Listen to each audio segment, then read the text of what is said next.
that out.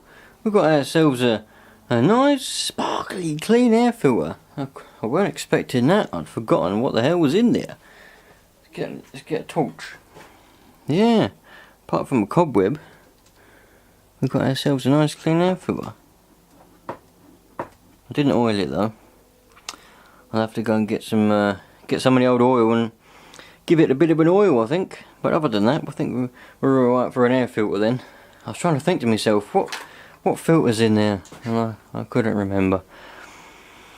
There's a bit of a blow on that exhaust though, that's for sure. I'll have to have a look at the rest of the pipe. Have a bit of a weld on the old exhaust there. Need a new pipe there though. Need a new water pipe. Need a couple of new water pipes actually. Needs a good old clean, that's for sure. Looks like it's still leaking out of there actually. Yes. Might have to get the old welder out. Problem is, it's stainless. So we'll have to have a look at that. See what we can gather up.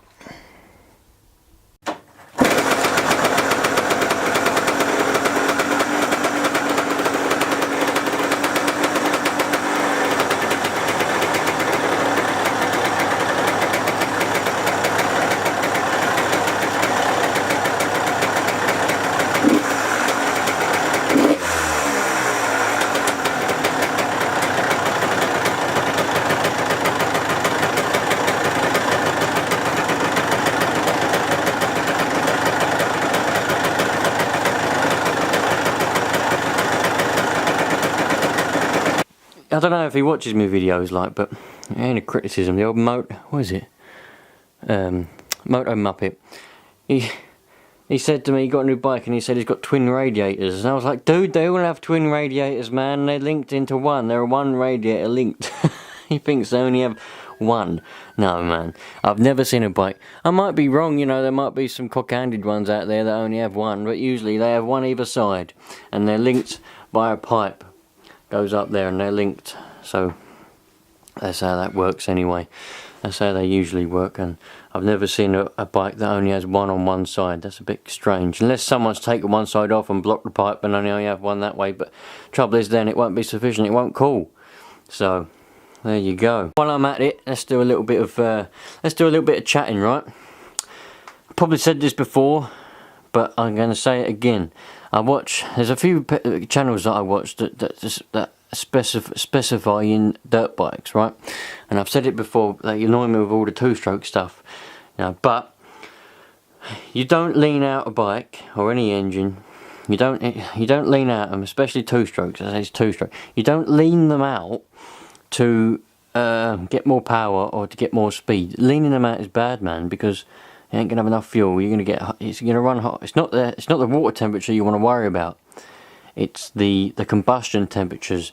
Less fuel means a hotter explosion, and you're just gonna melt your engine. You're gonna melt the crown of your piston, and I've seen melted spark plugs and all kinds of stuff. So you want to get the mix optimum, the best mixture of air and fuel to get the most power, not lean.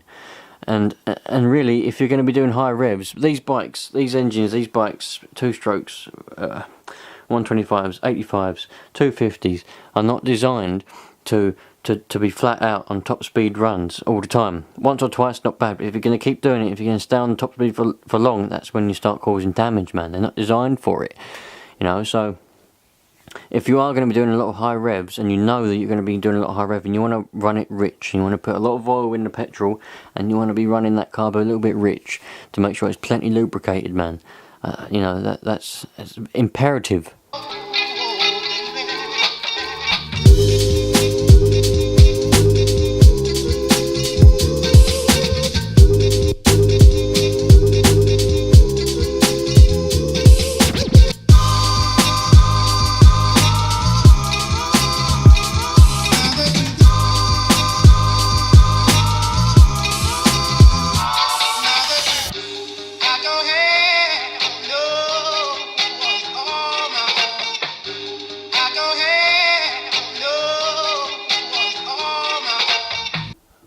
Sweet, let's have a look. We're going to be having a competition soon.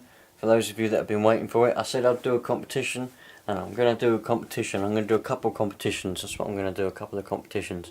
So I don't know what the first one's going to be yet. I'm working on it. I'm really working on it.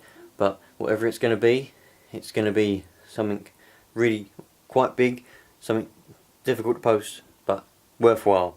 Not a lot of people were interested in the Kirby giveaway competition, so probably won't do that. Didn't get a lot of interest either in a bike competition, so probably won't do that either. There's no point in doing it if people don't want to win. It's not going to get any entries, am I? I know I'm a small channel, but still, you think people would be interested, but no. So I probably won't do that.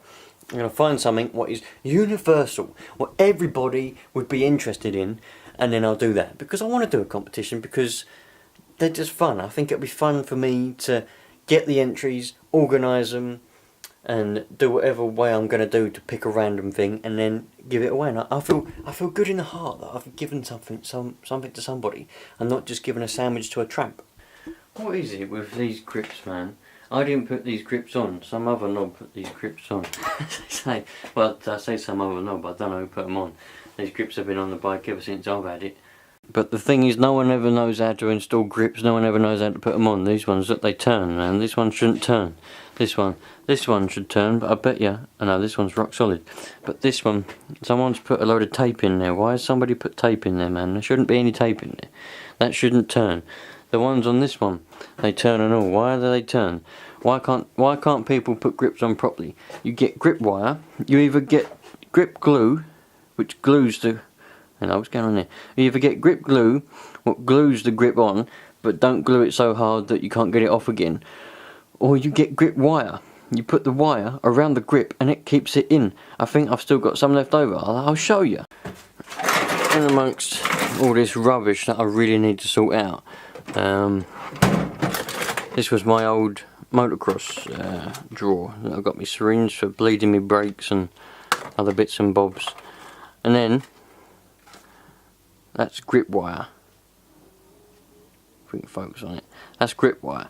What you do with this is you wrap it around the grip, pull it tight, get a pair of pliers, twist it really tight, and it goes in the grip. It doesn't poke out and go on your hands or anything, but it goes in the grip and keeps it really tight on there. So what I'm probably going to do now, well, I might not do it now, but I'm going to put these grips on properly with the grip wire. You literally just wrap it round. I mean, it's a simple thing to do. If you can't do it, then you need to have a rethink of what's wrong with your brain. Another thing I need to have a look at is this gear levers are loose. I had a look at it just now, but I can't get it to go tight, so I'm going to have to. I think what it is, I mean, from what I can remember, you can buy there's different sizes for the oh bloody hell, when the gear selector comes out, the spline, different spline sizes. That's it, spline. Couldn't think of a bloody thing. Yeah, different sizes. So this one's obviously too big for this, and you can't do it up quite enough for it to get a grip on there. So I'm gonna have to fix that.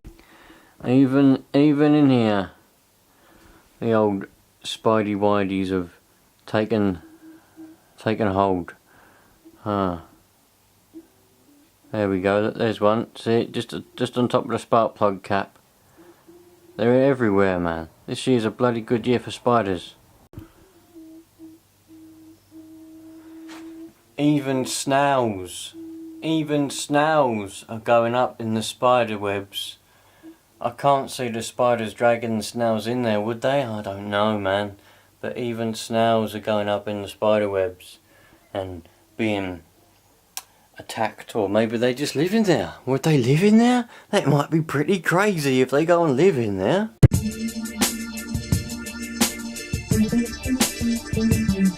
From deep in my soul.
let's have a look while we're here then to see whether these forks were bled. It's very important to bleed your forks because as you're riding, air will build up inside these forks and that can blow your seals if you don't bleed it out. There's 2 screws on the top of your forks, one there and one there. You have to undo them until you hear the air coming out after every ride.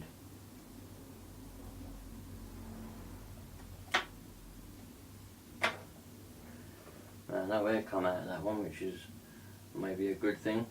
But you've got a screw with a little rubber seal on it, as you can see. So you need to just undo that and let all the air out after every ride. Now the fact that these screws ain't got a mark on them, like a screwdriver mark or anything, does give me the impression that they've never been bled, but you know, we'll do this one and all. I know some of you are going to comment, by the way, that these bars are supposed to be braced. A little bit of air come out of that one.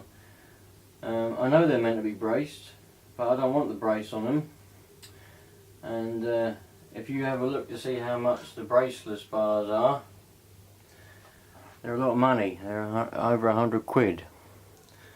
And I had them on on the 450 that I had many years back. I sold about 4 years ago. But before I bought them, I had a set of bars I cut the brace off of. Now I know you can undo the brace and you can slide it off, but it's difficult trying to get it over the curb sometimes. And since I don't want the brace anyway, I just cut it off because I don't care, because I don't want it. So that's the way that goes. So these bars will be alright. I'm not going to be riding over any, I'm not going to be doing any jumps or anything anytime soon. So while this bike's being rebuilt, that'll be handy dandy, perfect.